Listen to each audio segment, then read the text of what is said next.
एबसु नागारना राजखान्थिनि फोथाराव दिपेन बर'।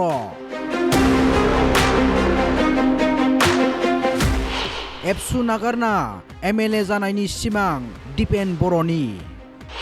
दिपेन बर'आ इउपिपिएलआव खान्थि बायदियै हेफाजाब होबाय। प्रमद बर'आ दुंब्रुदै बरायना लाबाय दिपेन बर'खौ।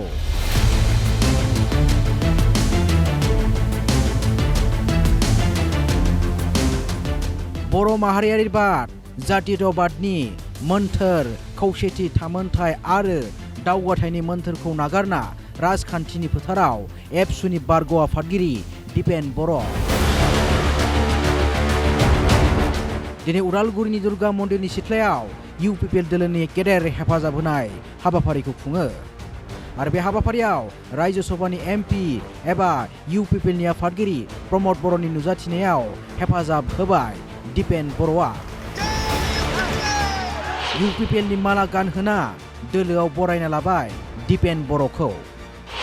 इउपिपिएलनिफ्राय एमएलएनि टिकेट होगोन दिपेन बर'नो। जोंनि इउपिपिएल दोलोनि थाखाय जोबोद मोनसे गोजोनथाव सान आरो दुलाराय बर' फरायसा बायदि मोनसे हारिनि सिनस्रि आफादाव खामानि मावनाय सासे राफोद दैदेनगिरिखौ जों इउपिपिएल दोलोआव मोननाया जोंनि थाखाय खोब मोजांनि बाथ्रा। आं सानगोन मुस्रि दिपेन बर' बिथाङा इउपिपिएल दोलोआव जगदान जानायनि उनाव जोंनि इउपिपिएल दोलोआ ग्रासरुटनिफ्राय गासिबो बिथिङाव जोंहा राफोद जागोन आरो जोंनि मावथिफ्रा खामानि मावनो थाखाय गोसो बोलो दुंखांगोन। जोङो गोसो गोथारै जोङो बिथांखौ उदालगुरि समस्तियाव दारायोब्ला दारायनो हागोन बेबायदि जोङो बुंनाय जादों।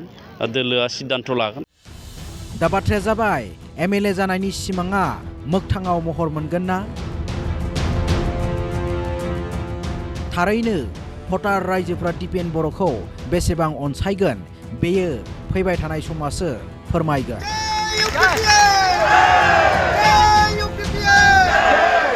उदालगुरिनिफ्राय उपेन दैमारनि हेफाजाबाव news desk report Assam live 24।